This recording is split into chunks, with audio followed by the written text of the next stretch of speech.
Fire away. I might duck, but fire away. You in game shape? You see me stretching now? Keep stretching by Sunday, I should be ready. But no, I'm not nearly game shape. How many minutes could you play? If pressed. Functional minutes? Man, not many. Just try to make it through the first TV timeout. Definitely won't be pressuring the ball, I can tell you that.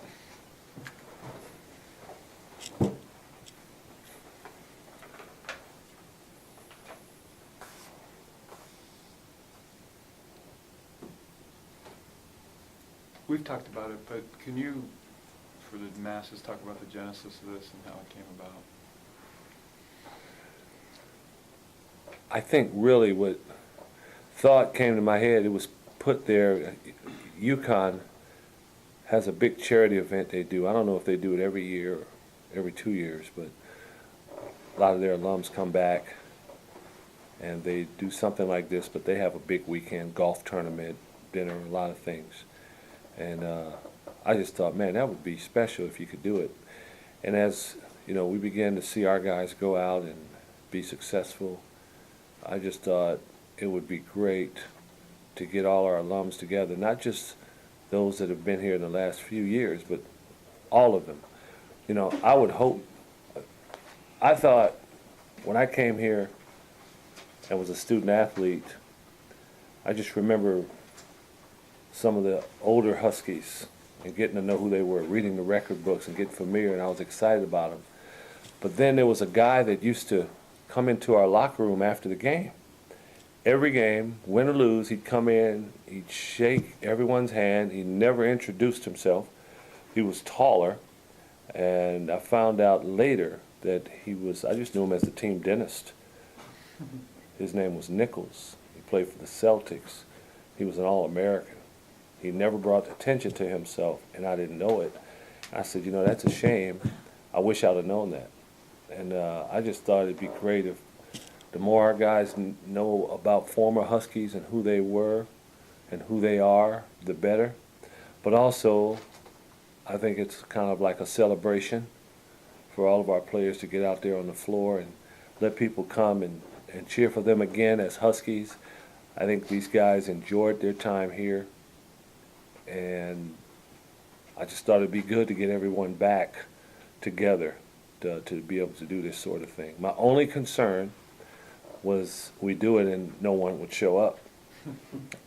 But our marketing department has done a phenomenal job of getting the word out and making people aware of this game here. So I think we will have people to show up at the game. Once you put it out there, what was the response of the players? I wasn't quite sure what the response would be, and I thought maybe we might have to twist some arms, but it has been overwhelmingly positive. You know, I think Brandon Roy, I was talking to Brandon, he said they played against Toronto, and Terrence Ross was talking about the alumni game that was going to take place. And I think Justin Dentman mentioned to me that he saw some names coming out. He said, how come my name's not on there? I want to play in this. His concern was that we weren't going to have him play. He was like, there's no way, he said, there's no way I'm missing that game. You know, so these guys have really embraced it. So the reaction has been very, very positive. Do you think that this will become an annual event? Not sure. We'll see. Again, after we do it once and we see what type of response we have, if the response is really good in terms of interest and our players feel like, in general, they would love to continue to do it, then we would really have to look at it. Who set up the rosters and how much manipulating and politicking was going on? I kind of did that privately, so if anyone is upset, they just have to jump on me.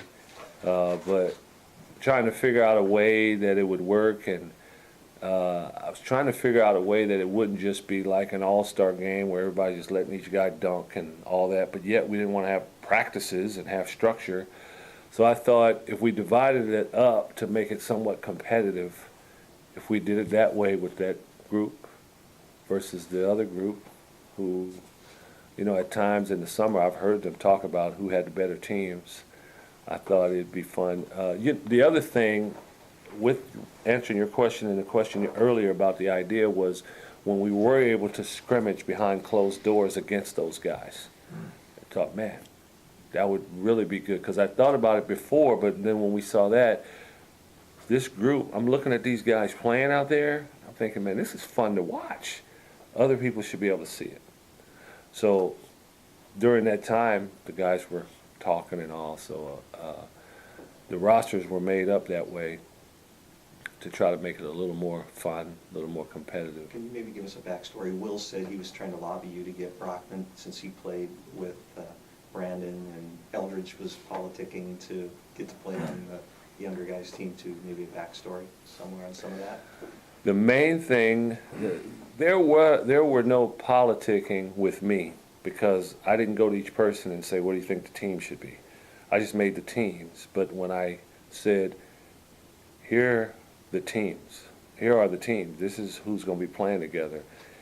And I remember before it came out, Isaiah said, wait, who's Brockman playing with?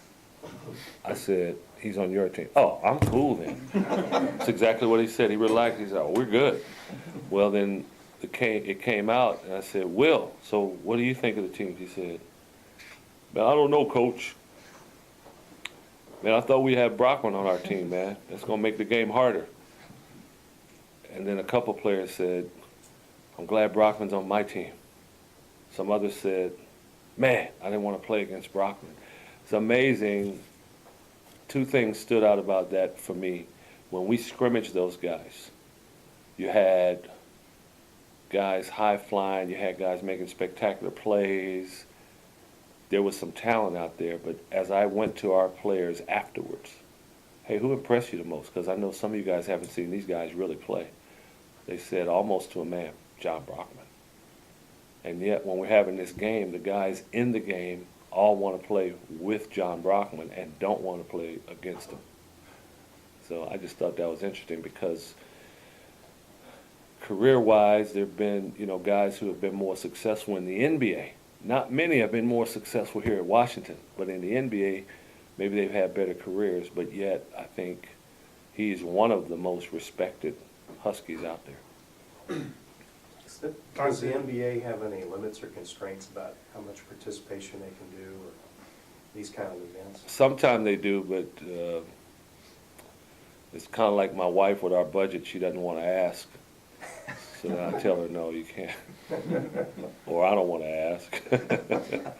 I don't know. We haven't really checked as much, but by now someone would have said something. But at times, there was a time when they were having these all-star games everywhere, these benefit games, and in the name of making money a lot of times. And that's not the case here. And they had kind of cut back on that, but we haven't heard anything. And so, do you think that this game will be more of a scrimmage or more of just an all-star celebrity game? How would you define scrimmage, Percy?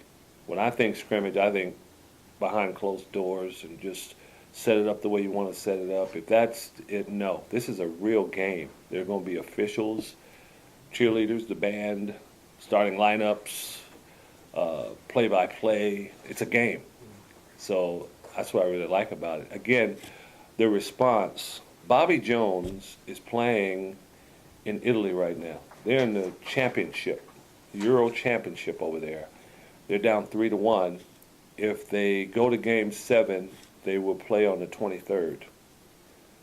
Bobby says, Coach, whatever, they play tomorrow, they play Friday, and they play Sunday. Obviously, if they lose another one before Sunday, he's fine. But if they go until Sunday, Bobby says, I'm just going to get on the next flight. I already checked. If I leave straight from the game, I'll get there about 12. I'll have to rush. Coach, I don't know how good I'll be on the court, but I at least want to be there. I mean, that says it all to me, that's how, he's looking at the game. Coach, your time on Twitter has been, you're fairly new to it, but have you been following it with interest, the kind of the banter? Yeah, I have. And it's it's much more under control than I thought it would be. Maybe they, but you know, those guys all play over at Vista Rec Center. They all been playing, and I'm sure they have some pregame talks and pregame games over there. So Brandon is playing, Roy? Brandon is playing. Do you have a sense of whether this might be a farewell for him, playing competition? As I've been joking with the guys about, I always ask them, well, who do you think has the best team? And they go back and forth, and we start naming, okay, look at this roster. But wait, hey, if this guy gets going, and what I've been joking, saying, if Brandon decides this is like his last farewell, like Magic did when he came back and played in that last All-Star game, somebody's in trouble. So I think Brandon's situation health-wise is he can play, he just can't do it day to day in the daily grind of it. But I think one of the things Brandon has always said to me is he wanted to be able to play with his kids, you know, run with his kids and all. And if he continued to play, maybe he'd come to a point where he wouldn't be able to do that. So he's still able to get out there, and he's been playing. It just he can't do it every day. So he's pretty good. So there's no telling what he could do out there. But you don't have a feeling whether this will be the official last one or not? I don't. When you say official in terms of NBA, or if we continue to do this, Yeah, no, yeah, NBA. Or do you sense he'll try to make another comeback? I wouldn't think so. I think he made. I think that was his attempt this year to try it one more time. I could be wrong, but I don't think he'll do it again. You willing to go out on the limb and predict a winner on this game? No. No way I could predict a winner. I could argue with you for 2 hours as to whoever you pick, I'll pick the other one and have a good argument. And if you change midstream, I could change midstream. How about slam dunk contest? That's how close it is. Wow. I can't predict that one either. I'm actually more interested in the three-point contest. That's the one I want to see. Are you going to be in that one, by the way? No. No. By the time that happens, I'll be over there with Pat Jenkins, our trainer. Have you finalized those Duncan three-point rosters? We haven't totally, but I just know Trey Simmons is in it already. And I think Isaiah Thomas is in it already. And if Ryan Appleby gets in it, it's a pretty good one. Just stop right there. That's a pretty good one. But I think we'll have some others in there. What's his status? Have you reached out to him and got? Oh yeah, we're working on it. We're working on it right now. So Coach, for those that have gone to Midnight Madness and whatnot, is it gonna have a similar feel, do you think? An entirely different feel to me. It should be entertaining, but I think Midnight Madness is only for entertainment purposes. This, you know, in that second game, the game could start out with an all-star game feel, but those last 8 minutes, I got a feeling the guys are going to be getting after it. So that'll be different right there than Midnight Madness. In terms of the recruiting, could this be a big weekend? Could be. I think if kids come out and watch and they see all this has taken place at the University of Washington, I think that could be a positive. I don't see how it could be a negative. It could only be a potential negative if 1,000 people come, which is not the case. There's more than that coming already. So the only guy it seems that might not be able to play would be Quincy Pondexter. And again, it's similar to Bobby Jones. He left for Singapore last night, and he was supposed to be gone, but he's trying to restructure his ticket so he can get back in time to play. That's how much he wants to play in it. But aside from that, the rest of the guys should be here. How did you think of Quincy's efforts in the playoffs? So proud of him. You know, for so long, Quincy Pondexter had the label of, boy, he's got a lot of potential.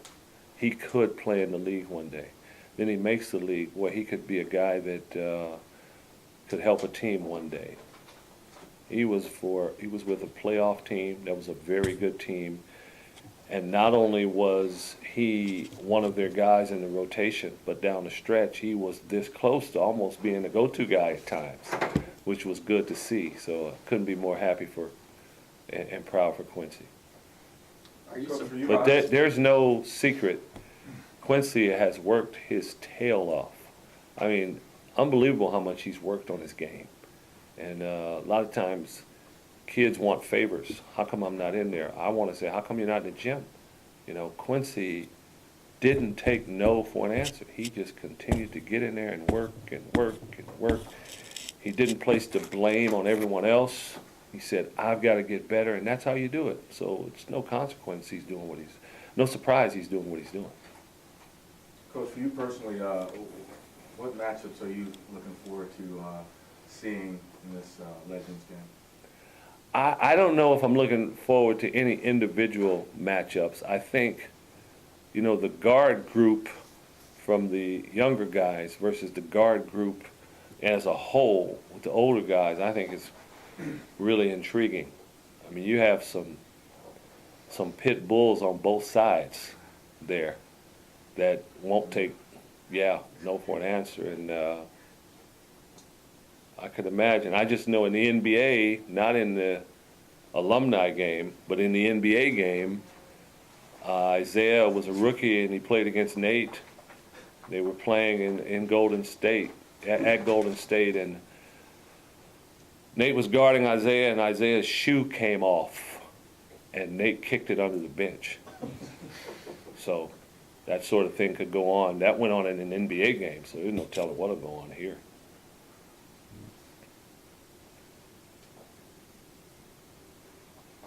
Any thoughts about the idea of, games like alumni games with other alumni programs? Like it was mentioned, I think maybe Gonzaga. I hadn't thought of that. Crawl before you can walk, I guess. And this was new, so we need to see how this works out first. Aziz Njai, Scott Suggs, and Abdul Gadi are now alums since they've all graduated, but they won't participate. It's too close to whatever they're going to do for the first time, whether it's the draft or whatever they're going to do, and we just didn't want to risk them playing and getting hurt. So each year, if we continue to do this, some guys will fall off and there'll be new guys coming in to play. So. Do you think it's an interesting idea with possibilities? Yeah, I think it's something that, you have the Big 12 versus the Pac-10 challenge. Back in the day, you had the Big 10 versus ACC, whatever you have. They had those select conferences play against each other.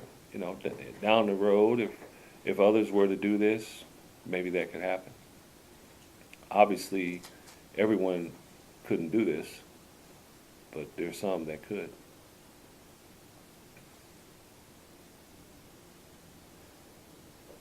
Right, anything else, guys? One quick one, just thoughts of Nigel Williams-Goss making the U19 team. Proud of him. Being a member of the selection committee, I was able to watch up close exactly what happened, and what Nigel did a good job of was doing what he does, doing the little things and being vocal and playing defense and doing those things to get a further look. So he showed that he could be a pure point guard, and I think that helped.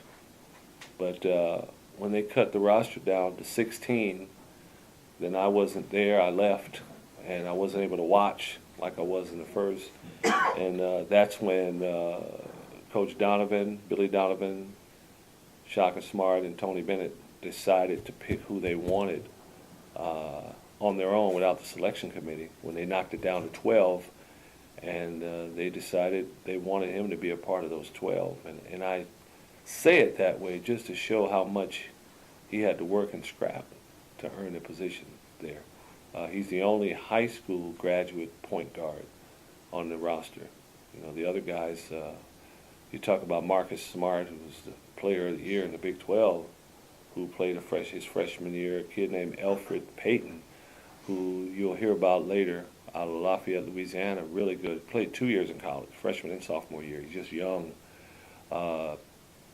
He's there. Those two guys, and then Nigel's the next one, but out of high school. So that's quite an accomplishment for him. All right. Thank you, Coach.